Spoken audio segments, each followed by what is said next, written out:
Olive was standing in the middle of a huge circus ring. She was wearing big shoes, a silly wig, and a large red nose, just like the one worn by a clown in a poster she could see nearby. Oh, I'm at the circus. Suddenly, someone shouted. Oh, look out! A cheeky little monkey wearing a red hat swung past, snatching her red clown's nose from her beak. Hey, come back! You'll never catch him. He stole my red nose too. Said a very sad-looking seal, dressed in a clown costume. I've been trying to get my red nose back all day, but he's just too quick. Oh, I'm Olive, and you were on that poster. I am the great Grimaldi, the funniest clown in town. Or at least I was. I don't feel very funny now, not without my red nose. Olive was sad to see Grimaldi so downhearted. I'll get your red nose back for you. Then you can be the funniest clown in town again. It's not possible. That cheeky monkey is always out of reach. Olive looked up at the monkey sitting on a trapeze, high up in the roof of the circus tent. He was wearing a red nose. Then she saw the circus cannon nearby. A cheeky monkey too high to reach. A circus cannon? I think I may have an idea. You can get my red nose back? Grimaldi asked.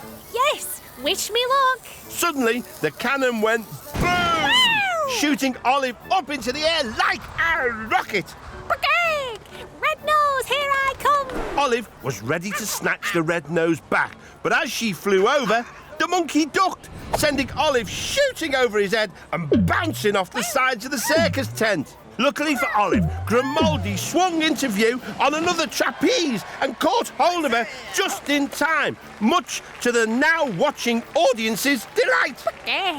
Oh, thanks, Grimaldi. Olive looked down and saw the red-nosed monkey balanced on a high wire below them. Okay, one red nose coming up. Olive let go and dropped down onto the high wire, catapulting the surprised monkey back up towards Grimaldi, who caught him by his feet. Gotcha! Cried Grimaldi. Suddenly, the monkey threw the red nose up towards Grimaldi. Hey, catch! Called the monkey. Grimaldi caught the red nose, but he had to let go of the monkey's feet, and the monkey dropped down onto the high wire, sending Olive catapulting. I have it! Olive looked down. But who has us? They tumbled towards the circus ring below. Luckily, they landed in a safety net. Who are they laughing at? They're laughing at you, Grimaldi. You don't need a red nose to be funny. You're Grimaldi, the funniest clown in town. You're right. Just then, Olive heard something falling from above. She looked up and plonk!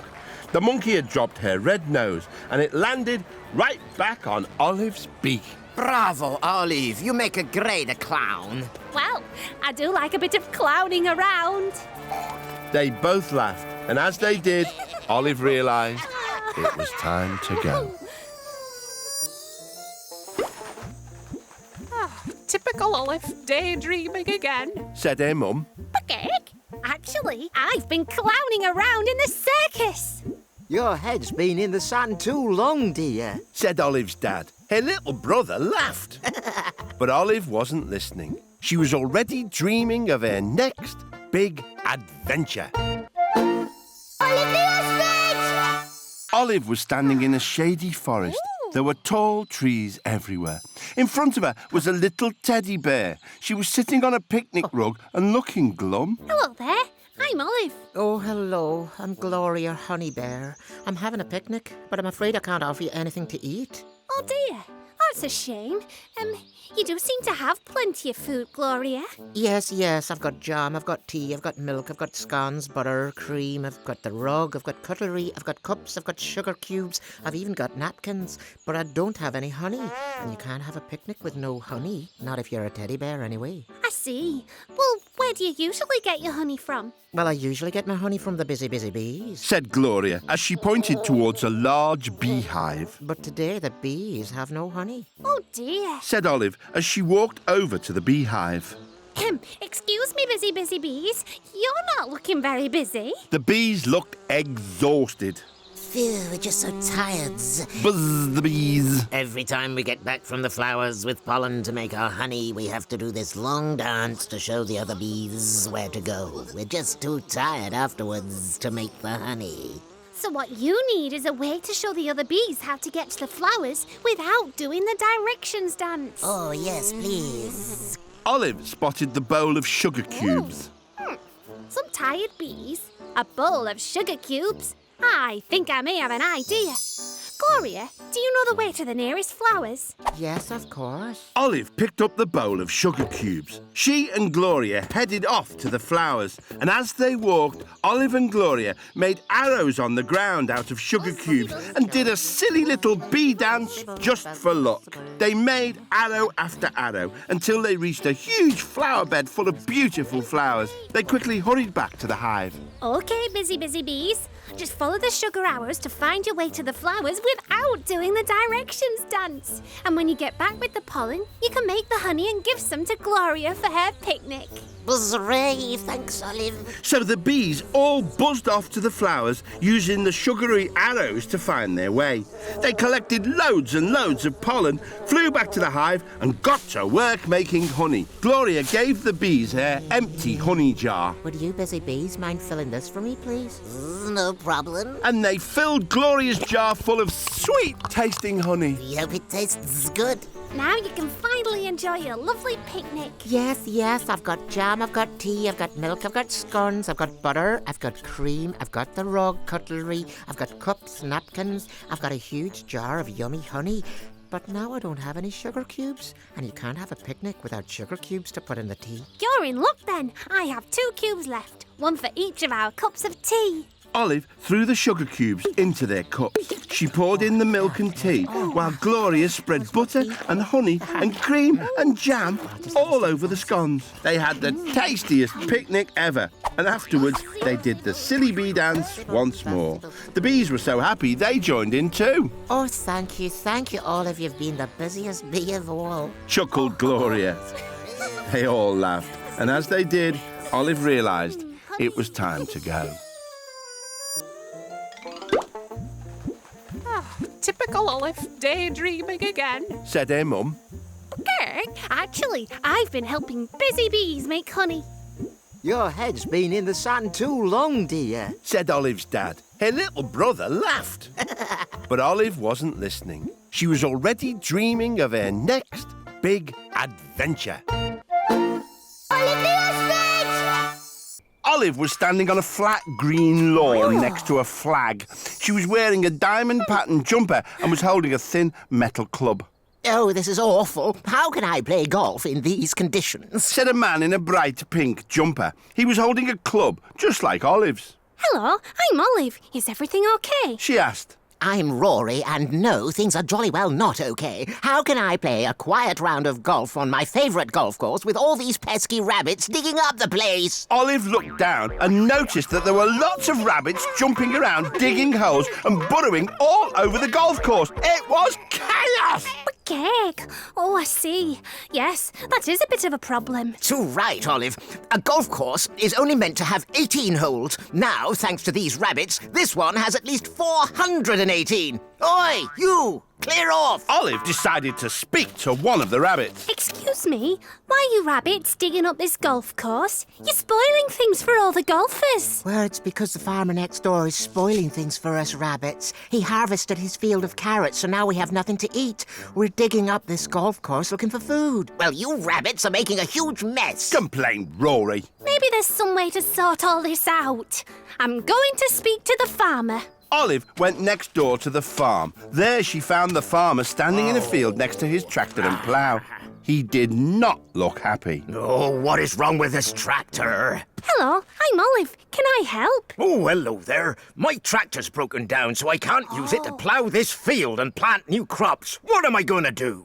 Well, what was growing in the field before? Asked Olive. Rows and rows of carrots, replied the farmer. I harvested them yesterday, and they're all safely stored in my barn, ready for market. An unploughed field, a messed up golf course. I think I may have an idea. Can I use some of your carrots, please, Mr. Farmer? I suppose so, but why? Trust me, you'll see. Olive went back to the golf course and spoke to the rabbits. Please could you rabbits leave the golf course and line up along one side of the farmer's field? She asked the rabbits politely. But we're having lots of fun here. Why should we leave? Trust me, you'll see. The rabbits were intrigued and followed Olive. She poked the line of carrots deep into the soil along one side of the field and got the rabbits to line up along the other side. Okay, rabbits, come and get these carrots! As soon as the rabbits smelt the carrots, they started burrowing across the field towards them. Oh, that's brilliant, Olive. The rabbits are ploughing my field. When the rabbits reached the carrots, they gobbled them down. Yum, thanks, Olive. But we still need somewhere to live. Tell you what, you lot can live in my pasture over there if you agree to help me plough my other fields. Do we get more carrots? Of course you do. Just then, Rory popped his head over the hedge. That's if you help me fill in those extra holes you dug in the golf course. Oh, okay, will do. Looks like everyone's happy. Thanks for getting those rabbits off our golf course, Olive. Would you like to play a few holes with me? You never know, you might hit a birdie. Heck, I certainly hope not.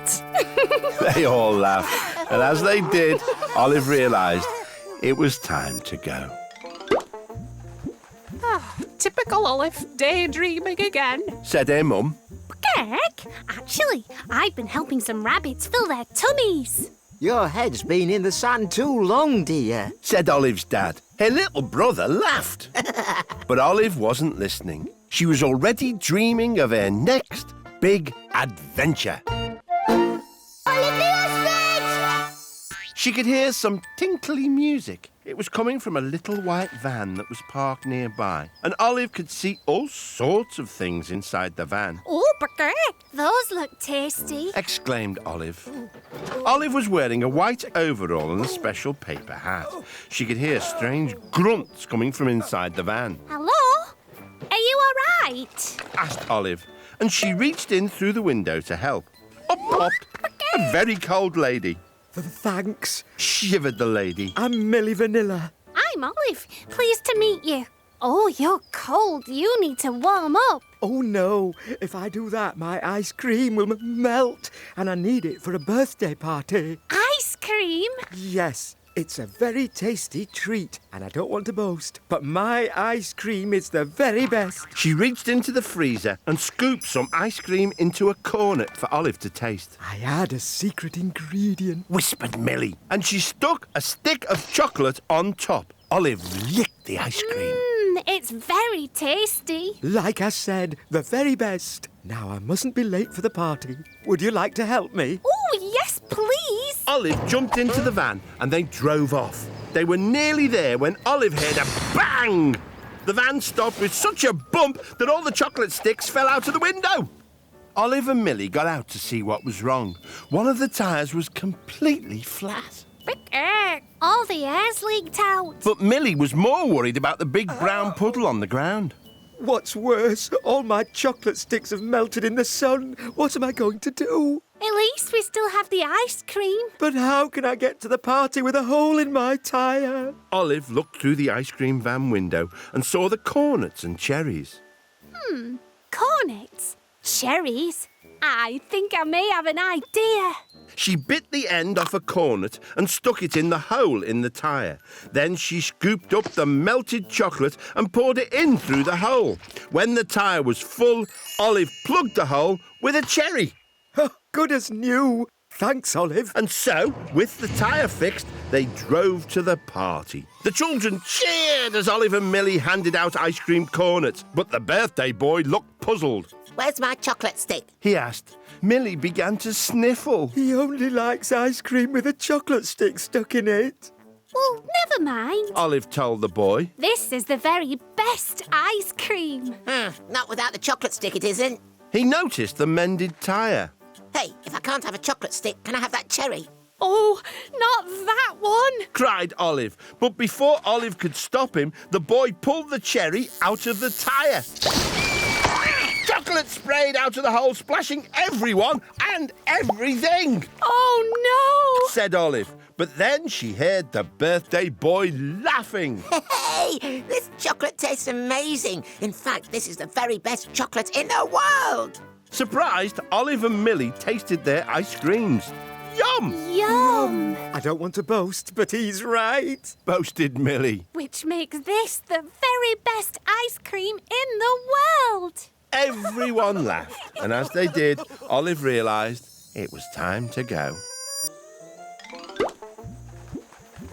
Typical Olive, daydreaming again. Said her mum. Okay, actually, I made the very best ice cream in the world. Your head's been in the sand too long, dear. Said Olive's dad. Her little brother laughed.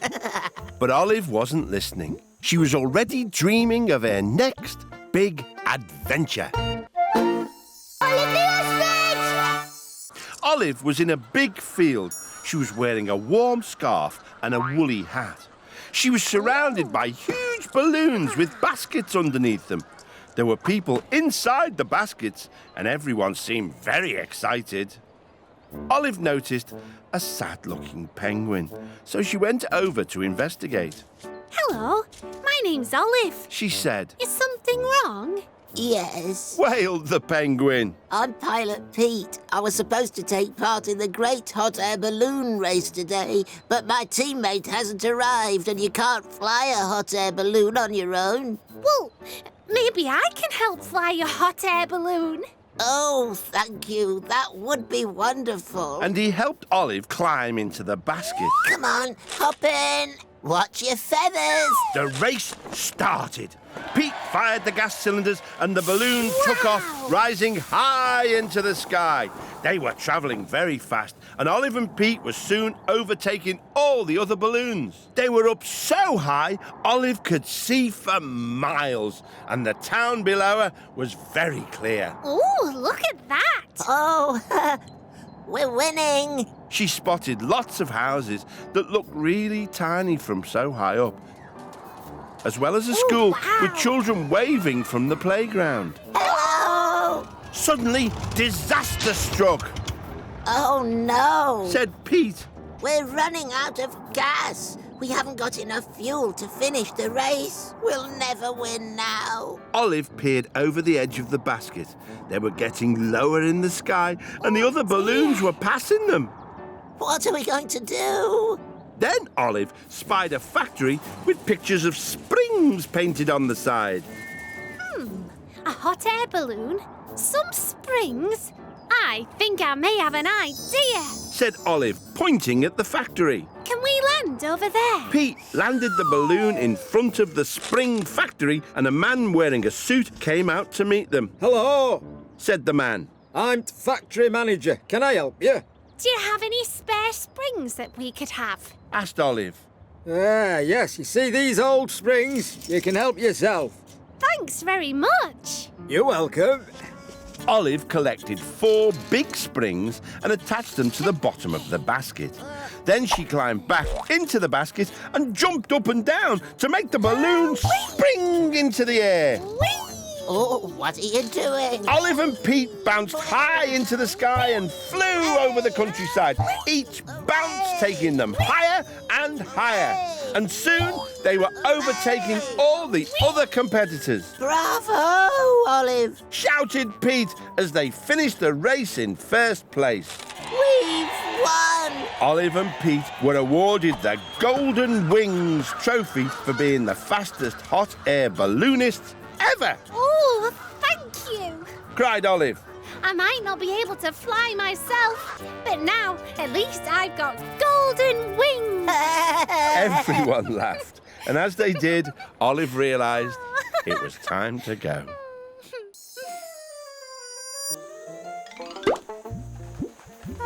Typical Olive, daydreaming again. Said her mum. Okay, actually, I've been bouncing in a hot air balloon. Your head's been in the sand too long, dear. Said Olive's dad. Her little brother laughed. But Olive wasn't listening. She was already dreaming of her next big adventure.